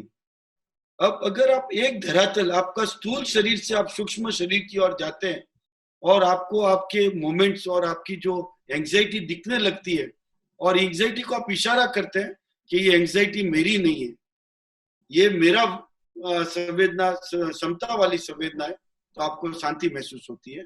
तो ये पूरा एक मार्ग है और ये मार्ग हमारे अंदर भीतर ही ये मार्ग है जो दो कुशल बात करते होते हैं, एक बाहर वाला कुशल और एक अंदर वाला कुशल। उन दोनों को जो समझ करके हम एक क्षमता वाला कुशल इकट्ठा करते हैं, वो मार्ग है। मैं प्रणव तेरे से चाहूंगा कि तू जब करके आया, इतना छोटा है तू, मेरा भांजा है, तो तेरा संक्षिप्त में अनुभव बताएगा, फिर हम क्वेश्चन आंसर्स में जाएंगे। यार थैंक यू सो मच मामा। तो मुझे कोर्स के बारे में मामा के थ्रू ही पता चला था, तो मेरे मन में बहुत क्रोध फीलिंग आ रही थी, बहुत एंगर था, बहुत जेलसी फील हो रहा था, बहुत इनसिक्योरिटी बहुत हो रहा था, मन बहुत अशांत था। तो मैंने ये कोर्स के बारे में जाना, ये 10 दिन का कोर्स है, तो मैं गया ये कोर्स करने। तो इसमें 3 दिन हम पहले खाली आनापान करते, हम ब्रेथ पे फोकस करते ताकि माइंड एक थोड़ा सा कंट्रोल में आ जाए। फिर हम बाकी के दिन विपासना मेडिटेशन करते। तो ये दिन में हम खाली अपने संवेदनाओं को महसूस करते। what is संवेदना? संवेदना इज फीलिंग और sensation that you experience from any object और एक पर्सन से। जैसे अगर आपको करेले की सब्जी खाते हो तो आपको टेस्ट पसंद नहीं आता, इसलिए आप नहीं खाते हो। वो करेले में कोई प्रॉब्लम नहीं, आपको आपने वो टेस्ट कर लिया है आपने, इसलिए आपको वो पसंद नहीं है। अगर मैं आपको गुलाब जामुन दे दूं तो आपको वो पसंद आएगा क्योंकि वो मीठा है।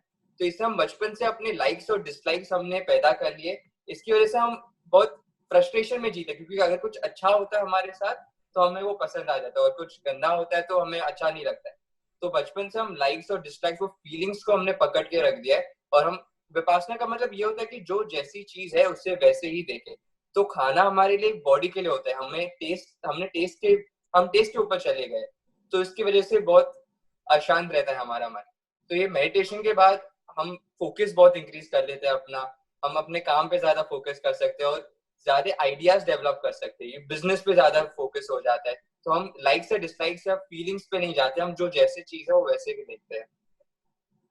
Very good understanding. हमारे साथ हमारे सब दर्शक मित्र है, हमारे धर्म प्रेमी बंधु है। तो मैं मेरा एक्सपीरियंस कहूंगा कि मैं एक जगह कहीं पे भी बैठ नहीं सकता था। नॉर्मली मेरा सोशल लाइफ है, तो मैं कभी कोई इवेंट में जाता हूँ, फिर ऑफिस जाता हूँ, फिर घर आता हूँ, फिर बुक पढ़ता हूँ, फिर मोबाइल में कुछ देखता हूँ। सो एक स्थिरता नहीं थी, और वो स्थिरता क्या है, धीरे धीरे आपको एंजाइटी में ले जाती है अगर अस्थिरता नहीं होती है। फिर मेरे एक फ्रेंड है अशोक दोषी फ्रॉम दुबई, इन्होंने कहा यार कुशल भाई आपने बहुत सोशल कर दिया, आप अपनी साधना करो, अपने आप को जानो, अभी तक आप दुनियादारी में ज्यादा पड़े हुए। तो मैं नारियल पी रहा था, मैंने रखा, मैंने बोला आपने इतनी बड़ी बात कह दी और मेरे लिए आप इतना प्रेम रख रहे हैं कि आप अपने बारे में जानो, मैं करूंगा। वो दुबई से आए, मैं कच्छ बाड़ा गया। तीसरे दिन तो राजू भाई ऐसा लगा कि मैं क्यों अशोक भाई के साथ आया, क्योंकि मन कभी शांत हो ही नहीं सकता था। तो थर्ड डे मैंने रेस्टिल ली। चौथे दिन में गया तो अचानक जब वो विपश्यना के बारे में बताया कि भाई श्वास देखते देखते आप श्वासमय हो जाते हैं और विपश्यना काम करने लगी, तब मुझे एक आनंद और एक शांति की अनुभव हुई जो मैंने कभी लाइफ में एक्सपीरियंस नहीं की थी। और 6th और 7th डे को मुझे लगा कि मेरा बॉडी है ही नहीं, मैं बॉडी के ऊपर चला गया हूँ। क्यों? कि ये एक अनुभूति है। बट वो जो शांति में इतने साल अलग अलग जगह पे देखने चाह रहा था, वो मुझे इस साधना से मिली। तो हर एक के लिए अपने अपने अनुभव है और हर चीज इम्परमानेंट है, कोई भी चीज, एवरीथिंग इज टेम्पररी। तो उस टाइप से मुझे अभी मैं हर रोज 1-1 घंटा प्रैक्टिस करता हूँ। मैं चाहूंगा कि क्वेश्चन आंसर्स में राजू भाई हमारे साथ है, आप सवाल जवाब करेंगे। और ये हमने एक सीरियस टॉपिक का आज का वेबिनार किया कि भाई 60 डेज लॉकडाउन हुए, हम रहे उस टाइप में। तो मैं चाहूंगा कि आप सवाल जवाब में जो भी हो, हिमांशु भाई जिनके भी सवाल जवाब हो उनको आप अनम्यूट करके let us here the question answers. हमारे साथ हमारे विनोद भाई है, कुमार पाल भाई है, मेरे बड़े भाई अशोक भाई है, मेरा लड़का संवेग है। तो जिनके भी सवाल हो वो आप कीजिएगा। और फिर अशोक भाई को 2 मिनट बोलना है और पहले मैं सवाल जवाब के लिए चाहूंगा, आप अपना फोन अनम्यूट करके सवाल राजू भाई से कर सकते हैं प्लीज। हिमांशु भाई, anyone for question answer please. Himanshu भाई, धर्मेश भाई बात करो लायंस માંથી। ધર્મેશ ભાઈ, જી જી। બસ પહેલી વાત તો એ છે કે ખરેખર આજે બહુ સુંદર જાણકારી મળી અને આનંદ થયો મને। હું એકચ્યુઅલી ઇસ્કોન મંદિરમાં ટ્રસ્ટમાં પણ છું અને બ્રહ્મા કુમારીમાં છું, પરંતુ મને આ તમારો આજે સેશન આજે સાંભળ્યું અને મને એમ લાગ્યું કે આપણે જે તમારો જે ધ્યાનનું જે પ્રક્રિયા છે એની અંદર આપણે દાખલા તરીકે કોઈ પોતાના ધર્મ મુજબ એનું સ્મરણ કરી શકાય છે કે નહીં? हाँ, એટલા માટે નથી કરી શકાતું। थोड़ा जोर से राजू भाई, थोड़ा। हाँ, इसलिए नहीं कर सकेंगे आप लोग, क्योंकि ये साधना बिल्कुल स्वनिरीक्षण की साधना है। इसके साथ कुछ भी आप नाम जोड़ देंगे तो ये साधना में आप गहराई में कभी नहीं जा पाएंगे। ये साधना हम क्यों करना चाहते हैं? क्योंकि हमारा कोई भी क्रोध, भय, चिंता, कोई भी विकार है, या तो करुणा, मैत्री, मुदिता है, वो हमारे शरीर की संवेदना के साथ जुड़ी हुई है और सांस के साथ जुड़ी हुई है। और हम ये दोनों का ही अभ्यास उधर कराते हैं। हाँ, ये भगवान बुद्ध की साधना है, तो भगवान बुद्ध का भी उधर नाम नहीं लेना है। जैसे साधना भगवान बुद्ध ने शोध कर निकाली, और उसके बाद तो हर एक संप्रदाय में साधना भरी पड़ी हुई है। जैसे महावीर की वाणी में भी विपස්සना कहीं बहुत जगह लिखी हुई है। अगर किसी भी नाम लेंगे इसमें तो गहराई में कभी नहीं जा पाएंगे, नाम प्रमुख हो जाएगा। और वो नाम कौन ले रहा है? कॉन्शियस माइंड ले रहा है। हम कॉन्शियस माइंड को लाभ नहीं देना, पहुंचाना चाहते हैं, हम अनकॉन्शियस को पहुंचाना चाहते हैं। तो अनकॉन्शियस को पहुंचाना है तो इसके साथ किसी भी नाम स्मरण की आवश्यकता नहीं है। एक दफे आप करेंगे तो मालूम पड़ेगा कि कितना जरूरी है हमें खुद को जानने के लिए। Very good, Saras, fine, perfect. So the basic thing is के आलम्बन हम अपने खुद का ले, इट इज स्वानुभूति। मैं अशोक भाई हमारे साथ में है, अशोक बंसाली से कहूंगा कि वो 60 डेज से घर पे है अपने लॉकडाउन में। अशोक भाई, अपना क्या आप ध्यान करना चाहेंगे और आपका लाइफ को कोई चेंज करना चाहेंगे? अशोक बंसाली। हेलो। या जो आपने मैंने सुना बहुत ही बढ़िया। थोड़ा पास में आएंगे अशोक भाई, थोड़ा पास में। हेलो। हाँ, थोड़ा जोर से बोलिए अशोक भाई। हाँ, मेरे हिसाब से ये ध्यान करने जैसा है और लाइफ में एक बार इसका प्रयोग करना बहुत जरूरी है। जैसे मैंने समझा कि ये बहुत ही ध्यान अपने शरीर के लिए, अपने एक मानसिक क्षमता के लिए, जीवन में जो सुख और समृद्धि लाती है, तो इसके लिए हमें एक बार इसका प्रयोग बहुत जीवन में बहुत करना आवश्यक है। मुझे ऐसा अनुभव हुआ। बराबर, वेरी ट्रू, बहुत अच्छी बात। मेरा लड़का संवेग है, वो विपश्यना में जाना चाहता है। वो क्यों जाना चाहता है? 1 मिनट के लिए। सो हमारे साथ कई युवा भी है। आशी राठौड़ है सूरत से, मैं उसको भी, वो एक बच्ची है और एफसी और बड़ी बड़ी डिग्री हासिल कर दी है, पर उसका स्व सुख क्या है, व्हाट इज और हैप्पीनेस, उसके बारे में वो बताएगी। तो मुझे विपासना के बारे में पता चला प्रणव से, और उसने मेरे को बताया कि कैसे वो ट्रांसफॉर्म हो गया ये पूरे प्रोसेस में। और मैं काफी मेस्मराइज हो गया था उससे कि मतलब कि जो अंदर की इनसिक्योरिटीज थी और उसकी जो जेलसी उसने अभी बात की, तो कैसे वो भी निकल गई और वो एक इक्वानिमिटी माइंड की इक्वानिमिटी पे आ गया। तो मैं चाहता हूँ कि मैं भी विपाशना एक बार ट्राई करूँ। तो मैं आपसे थोड़ी गाइडेंस लेना चाहता हूँ कि कैसे मैं विपाशना को एंटर करूँ और कैसे मैं अपने माइंड को ट्रांसफॉर्म कर सकूँ। कितना साल हुआ बेटा तेरे को? 18। तो बस 10 दिन का कोर्स करना चाहिए तुम्हें। मेरा पोता है 15 साल का ही है, इसने 4 कोर्स किए हुए हैं। अच्छा, वीडियो चालू करना है। Yes yes. तो 10 दिन क्या एक बार में मेरे को पहले 10 दिन का ही कोर्स करना चाहिए या कोई शॉर्टर कोर्स या ऐसा कुछ है कि मैं वो करूँ ताकि मैं थोड़ा इसमें ट्यून हो जाऊँ इससे? 10 मिनट का जो आनापान है वो अगर रोज तुम करोगे सुबह शाम तो इतना काफी है तेरे लिए। और लगातार 3 महीना 4 महीना कर लोगे तो फिर 10 दिन जाओगे तब तुमको इतना कठिन नहीं पड़ेगा। सही बात है। आशी राठौड़ हमारे साथ में है, उससे निवेदन करना चाहूंगा कि Ashi, you have been in Mumbai, so please experience your view. Ashi Rathore. Hello uncle, hello मामा, thank you for letting me talk. ये विपासना के बारे में फर्स्ट टाइम मुझे मामा के एक्सपीरियंस से पता चला था। मामा आए और उन्होंने जब अपना एक्सपीरियंस बताया कि उनको क्या क्या बेनिफिट्स हुए, he seemed like a completely changed man. मतलब वो जिस तरह से बात करने का तरीका था और उनका एक इनर रेडियंस था जो मतलब वो when he walks in the room तो सबको पता चल जाता है कि कुशल मामा रूम में आए हैं। तो उससे देख के I was very inspired, but मतलब I was always very scared के मैं टाइम निकाल पाऊंगी 10 दिन का, मुझे कैसा फील होगा, मैं अकेले रह पाऊंगी या नहीं। तो मैंने इतना करेज नहीं दिखाया ये चीज करने के लिए। बट फिर जब प्रणव जाके आया और जब उसने बताया कि उसने ये उसका भी एक कंप्लीटली ट्रांसफॉर्म्ड इंसान है, मतलब वो एक जैसे टीनेजर होता है उसका जो लेवल ऑफ मैच्योरिटी है, मैं उससे 5 साल बड़ी हूँ बट उसका मैच्योरिटी आई थिंक मुझसे भी और 5 साल बड़े इंसान जैसा है। सो आई थिंक उसने बहुत ये जो क्रिया है उससे बहुत बेनिफिट लिया था। सो वो हमेशा जब बात करते हैं वो बताता है कि मतलब खुद को कैसे काम करो, ये सब जो वर्ल्डली चीजें उससे तुम्हें कुछ मतलब you are not deriving any happiness जो मटेरियलिस्टिक चीजें है। जो अगर तुम खुश हो तो तुम खुद से खुश हो, तुम दुखी हो तो तुम खुद की एक्शंस हैबिट्स की वजह से दुखी हो। तो उसने बोला कि जब तुम खुद को जानते हो, जो तुम विपासना से बॉन्ड रख के अकेले में बैठ के कर सकते हो, दैट इज समथिंग जो तुम एवरीडे लाइफ में अचीव करना थोड़ा डिफिकल्ट है क्योंकि तुम बहुत डिस्ट्रैक्ट हो जाते हो।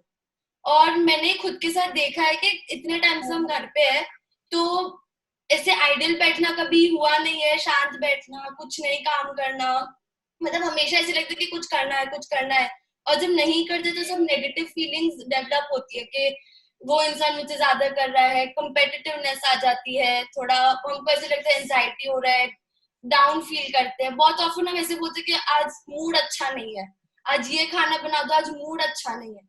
मतलब हम सब चीज को हमने मटेरियलिस्टिक चीजों से कनेक्ट कर दिया।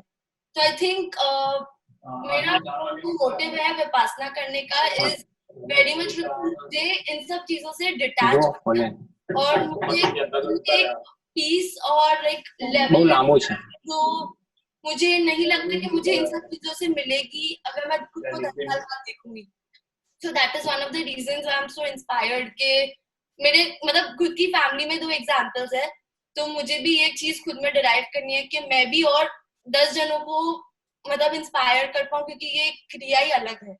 सो व्हिच इज द रीजन। नहीं, थैंक यू आशी। पर अभी क्या हो गया, इतना डिजिटल जमाना है तो हम अपने आप से भागते हुए जा रहे हैं और ये छोटा सा टूल है कि आप धीरे धीरे श्वास स्टडी करते अपने अंदर की कई चीजों को आप इससे एक श्वास के द्वारा निकाल पाते हो, क्योंकि आपकी इनर टॉक बढ़ जाती है, आपकी एक जागृति बढ़ जाती है। So you become more awaken, more await. हमारे साथ विनोद भाई है, he is from Lions and one of my mentor. Vinod भाई आप थोड़ा सा शेयर करेंगे प्लीज। विनोद भाई पटेल।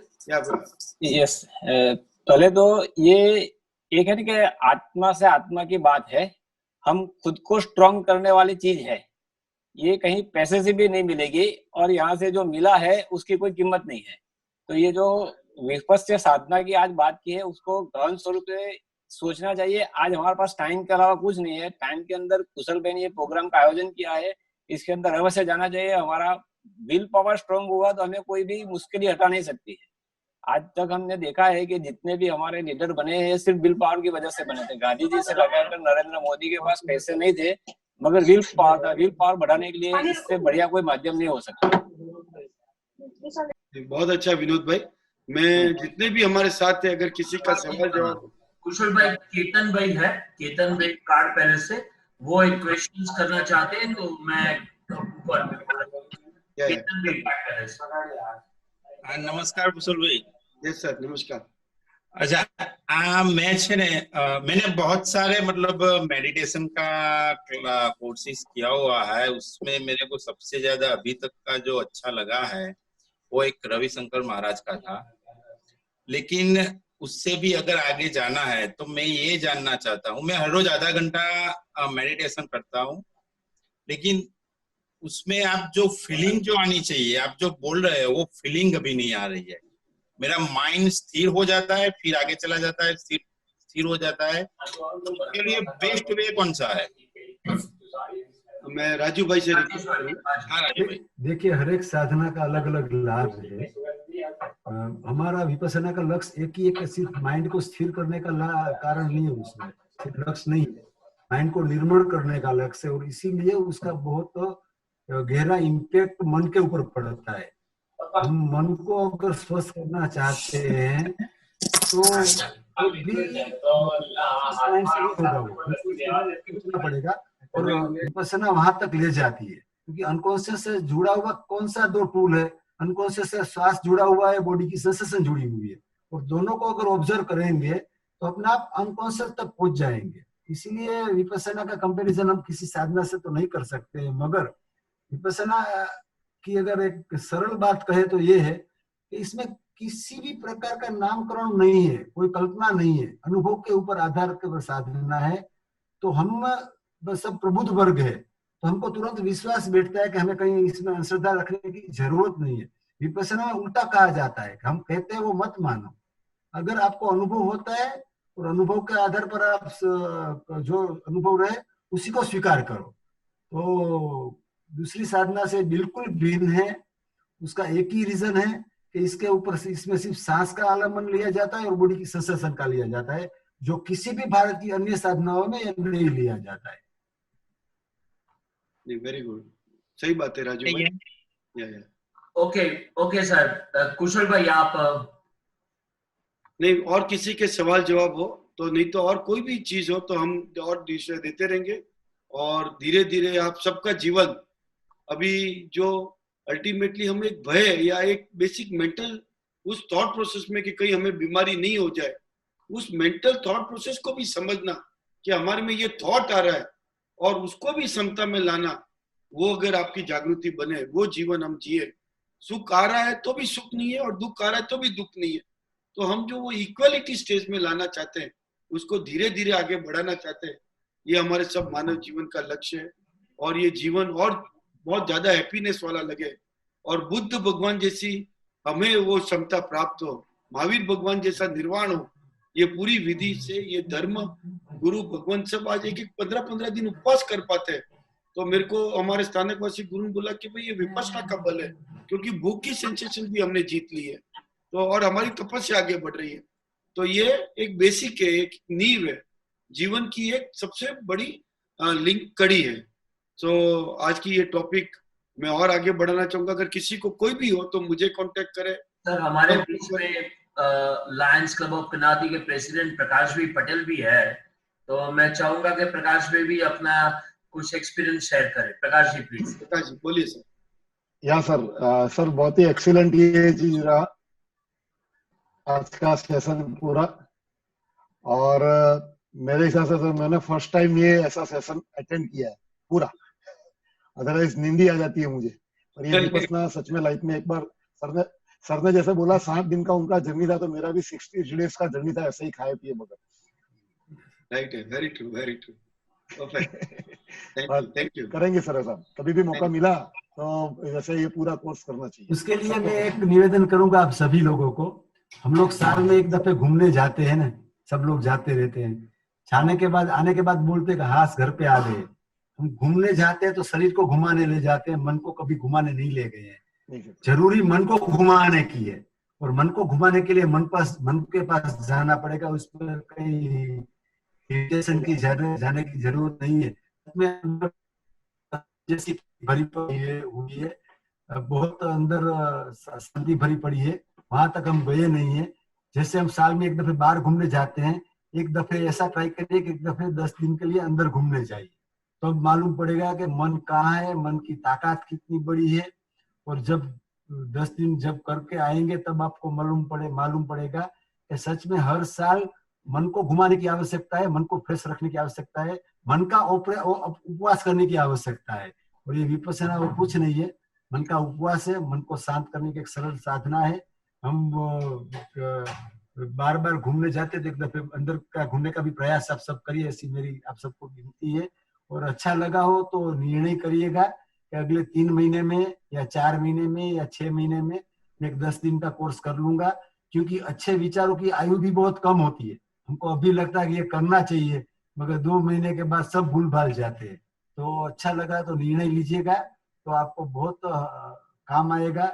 जो भी स्टेटस पे, जो भी लेवल पे आप काम कर रहे हैं, हर एक जगह इसकी जरूरत है, क्योंकि हर एक जगह हमारे मन की जरूरत है। मन को जितना स्वस्थ रखेंगे, हर एक काम हम अधिक से अधिक अच्छा कर पाएंगे। कुशल जी, हमारे साथ सत्य साई जो स्कूल है उनकी प्रिंसिपल उमा जी है।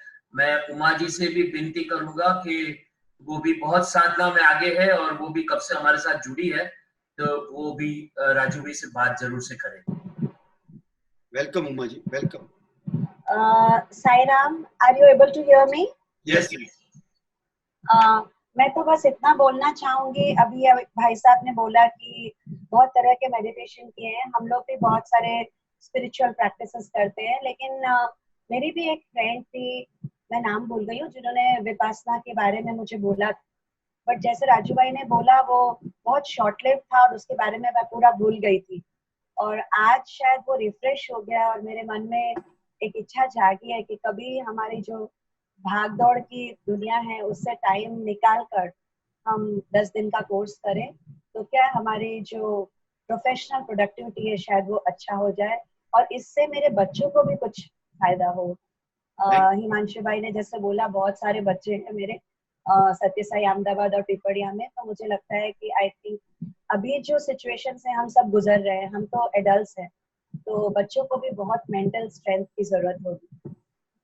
Thank you so much Raju भाई, हिमांशु भाई और सब लोग जो इन्वॉल्व है इतनी अच्छी एक सेशन करने के लिए। इट्स ए बिगिनिंग और आपका सपोर्ट से और आगे बढ़ेंगे। Thank you so. अरे नहीं, थैंक यू जी कुशल भाई। अब हम वोट ऑफ थैंक्स करेंगे। प्रणव, मैं आपसे रिक्वेस्ट करूंगा कि आप प्लीज वोट ऑफ थैंक्स करिए। सो धन्यवाद, थैंक यू सो मच कि आप सभी ने अपना कीमती समय निकाला और ये सेशन अटेंड किया। फर्स्ट ऑफ ऑल ये सेशन नहीं हो पाता अगर कुशल मामा का ये सोच नहीं होता। तो उनका एक आइडिया था कि हम ये विपासना बहुत लोगों तक पहुंचा सके, स्पेशली यंगस्टर्स लोगों के लिए। और उन्होंने राजू अंकल को बुलाया, वो बहुत प्रोग्रेस है विपासना में, तो उन्होंने हमें बहुत अच्छी तरह से सिखाया। Thank you so much. मैं सभी से विनती करता हूँ कि आप प्लीज 10 मिनट तो निकाले कि अपना आनापान कर सके, ताकि आप अपने मन को शांत रख सके और अच्छे से सोच पाए और सबसे प्रेम भाव से रहे। तो thank you Kusal mama and thank you Raju uncle and thank you Himanshu uncle for conducting this session. Thank you to everyone for attending this. Quick and easy registration process to access the nationwide exhibitions and organizers data right from your computer and smartphone. Log in to www.myexi.com. Registration free for a limited time period.